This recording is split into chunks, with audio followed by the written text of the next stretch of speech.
ఆ నియోజకవర్గంలో త్రిముఖ పోరు కనిపిస్తుంది. అధికార పార్టీ నేత బలమైన అభ్యర్థిగా ఉండగా అటు ప్రతిపక్షాల అభ్యర్థులు కూడా గట్టి పోటీనే ఇస్తారనే చర్చ జోరుగా వినిపిస్తుంది. రోజువారీగా రాష్ట్రంలో మారుతున్న రాజకీయ సమీకరణల నడుమ చొప్పదండిలో రాజకీయ అలజడి నెలకొంది. అధికార పార్టీ నేతలు పలువురు ఆశావాహులు టికెట్లు ఆశిస్తుండగా అధికార పార్టీ ఎవరైనా సరే మా ముందు ఓడిపోవాల్సిందేనని విపక్షాల పార్టీల అభ్యర్థులు తేల్చి చెబుతున్నారు. అసలు చొప్పదండిలో ఏం జరుగుతుంది? వచ్చే ఎన్నికల్లో పొలిటికల్ గేమ్ ఎలా ఉండబోతుంది? గెలిచేదెవరు, ఓడేదెవరు, నిలదొక్కునేది ఎవరు? Watch this story.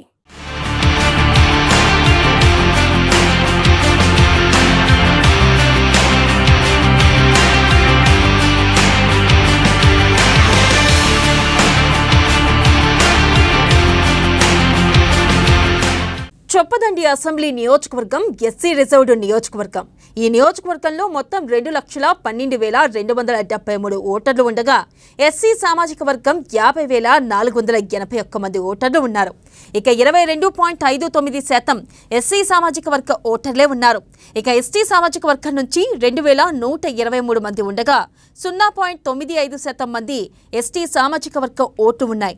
అటు ముస్లిం మైనార్టీలు కలిపి 10,347 ఓట్లతో 5.3% మంది ఉన్నారు. మిగతా బడుగు బలహీన వర్గాల వారు 1,50,322 ఓట్లు ఉన్నాయి. మొత్తం పురుషులు 1,04,244 ఓట్లు ఉండగా మొత్తం మహిళల ఓట్లు 1,08,029 ఉన్నాయి.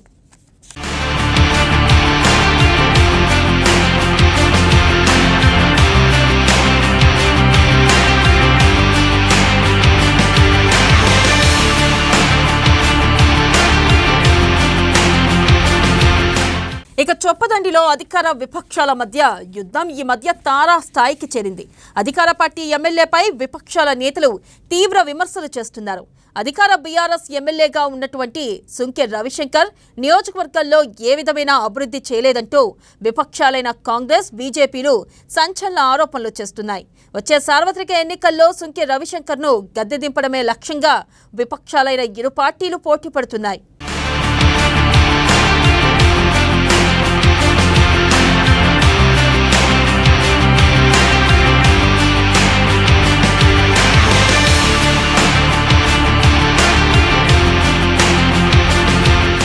ఇకపోతే బీఆర్ఎస్ ఎమ్మెల్యేగా సుంకె రవిశంకర్ ఈ నియోజకవర్గం నుండి ప్రాతినిధ్యం వహిస్తున్నారు.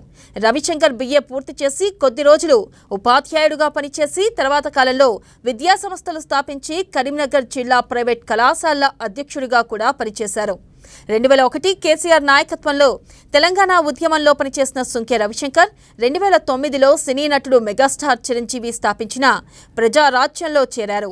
ఇక 2017 అప్పటి టీఆర్ఎస్లో తిరిగి సొంత గూటికి చేరిన ఆయన 2018లో జరిగిన ముందస్తు ఎన్నికలలో కాంగ్రెస్ పార్టీ అభ్యర్థి అయిన మేడిపల్లి సత్యంపై 42,000 ఓట్లకు పైగా ఆధిక్యంతో గెలుపొందారు.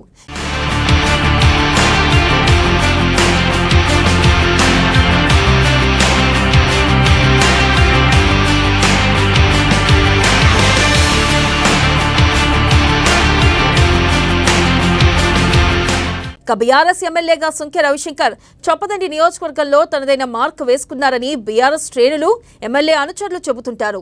రాష్ట్ర ప్రభుత్వ సంక్షేమ పథకాలను, అభివృద్ధి కార్యక్రమాలను ప్రజల్లోకి చేరవేయడంలో సుంకె రవిశంకర్ సఫలమయ్యారని చెబుతున్నారు. కళ్యాణ లక్ష్మి, షాదీ ముబారక్ చెక్కుల పంపిణీలో చొప్పదండి ప్రథమ స్థానంలో ఉందట.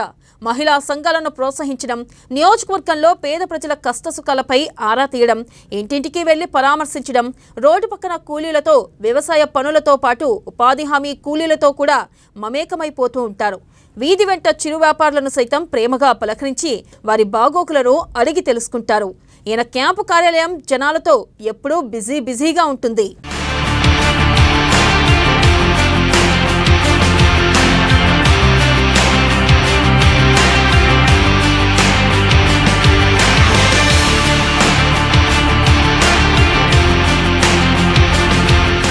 అధికార బీఆర్ఎస్ నుంచి వచ్చే ఎన్నికల్లో సుంకె రవిశంకర్ టికెట్ కన్ఫర్మ్ అనుకునే తరుణంలో మరికొంతమంది ఆశావాహులు తెరపైకి వస్తున్నారు. బీఆర్ఎస్ లో పేరుగాంచిన మరొక నేత కంసాల శ్రీనివాస్ చొప్పదండి టికెట్ ఆశిస్తున్నారు.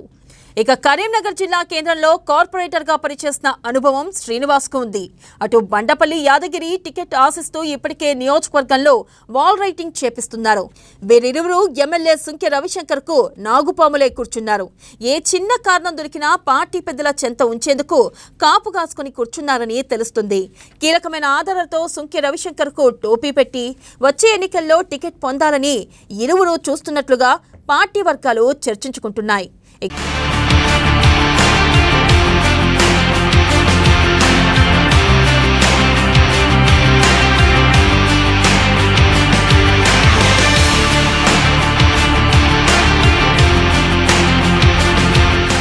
అధికార పార్టీలో ఈ విధంగా పోటీ ఉంటే అటు విపక్షాలు అధికార పార్టీ నుంచి ఎవరు పోటీ చేసినా చెక్ పెట్టేందుకు సిద్ధంగా ఉన్నాయి.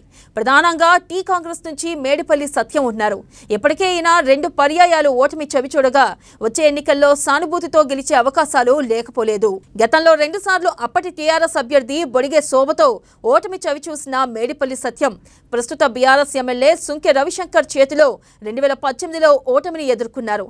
మేడిపల్లి సత్యం ముచ్చటగా మూడోసారి టీ కాంగ్రెస్ టికెట్ ఇస్తే తన రాజకీయ అదృష్టాన్ని పరీక్షించుకోనున్నారని తెలుస్తుంది. ఇక గతంలో 2 సార్లు ఓటమి పాలవడం వచ్చే ఎన్నికల్లో సానుభూతి పేర కలిసొచ్చే అంశాలు మెండుగానే ఉన్నాయి. ఇక ఇటీవల కాలంలో మిడ్మానేరు ముంపు గ్రామాల బాధితుల పట్ల మేడిపల్లి సత్యం ఉధృతంగా పోరాటం చేశారు. బాధితుల పక్షాన నిలబడి రాష్ట్ర ప్రభుత్వాన్ని నిక్కచ్చిగా నిలదీశారు. చొప్పదండి నియోజకవర్గంలో ఉన్న సమస్యల పట్ల కూడా ఈయన నిరంతరం ఇప్పటికీ పోరాటం చేస్తూనే ఉన్నారు. అయితే టీ కాంగ్రెస్ పార్టీ నుండి మరో అభ్యర్థి నాగిశేఖర్ టికెట్ ఆశిస్తున్నట్లు తెలుస్తుంది. యువజన కాంగ్రెస్ నాయకుడిగా పేరొందిన శేఖర్ చొప్పదండి ఎమ్మెల్యే టికెట్ కోసం పావులు కదుపుతున్నట్లు సమాచారం. ఇప్పటికే టీ కాంగ్రెస్ రాష్ట్ర నాయకత్వం ఇటీవల జరిగినటువంటి యువజన కాంగ్రెస్ జాతీయ సమావేశాల్లో యూత్ కాంగ్రెస్ అభ్యర్థులకు టికెట్లు ఇస్తామని చెప్పడంతో నాగిశేఖర్ కు కొండంత ఆశ పెరిగింది. ఎలాగైనా టికెట్ సాధించుకోవాలని అధినాయకత్వంతో చర్చలు జరుపుతున్నట్టుగా తెలుస్తుంది. అయితే మేడిపల్లి సత్యం ఇప్పటికే 2 పర్యాయాలు ఓటమి చవిచూడడంతో సానుభూతి, ప్రజల్లో ప్రేమాభిమానాలు, పబ్లిక్ ఫిగర్ గా ఉన్న ఈయన వైపే టీ కాంగ్రెస్ కీలక నేతలు మొగ్గు చూపుతున్నారట.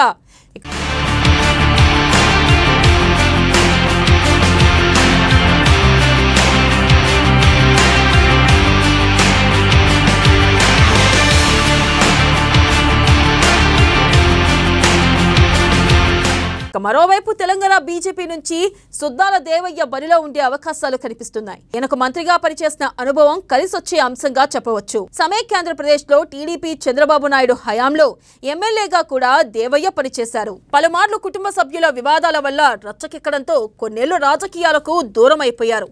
బీజేపీలో చేరిన సుద్దాల దేవయ్య ఈ ప్రాంతం నుంచి టికెట్ ఆశిస్తూ తిరిగి మళ్లీ తన రాజకీయ భవిష్యత్ను చక్కబెట్టుకోనున్నారు. బీజేపీ నుంచే మరో అభ్యర్థి బొడిగే శోభ చొప్పదండి నియోజకవర్గం నుండి టికెట్ ఆశిస్తున్నారు. తెలంగాణ రాష్ట్రం ఆవిర్భావం తర్వాత టీఆర్ఎస్ నుంచి ఎమ్మెల్యేగా గెలుపొందిన బొడిగే శోభ ఎమ్మెల్యేగా ఉన్నప్పుడు శోభ దంపతులు పలుమార్లు వివాదాలకు కారణమయ్యారు. టోల్గేట్ సిబ్బందిపై దాడి, కొబ్బరికాయ విషయంలో తలెత్తిన గొడవ, అధికారులను దుర్భాషలాడడం లాంటి దుందుడుకు చర్యలతో పార్టీ అధిష్టానం శోభకు కళ్లం వేయడంతో కేసీఆర్తో విభేదించి పార్టీకి గుడ్ బై చెప్పి బీజేపీలో చేరారు. ఇక బీజేపీ నుంచి పోటీ చేయడానికి బొడిగే శోభ సిద్ధంగా ఉన్నారు. ప్రస్తుతం ఎమ్మెల్యేగా ఉన్న సుంకె రవిశంకర్ పై వ్యతిరేకత, గతంలో శోభ చేసిన అభివృద్ధి ఈసారి ఆమెకు కలిసొచ్చే అవకాశాలు ఉన్నాయి.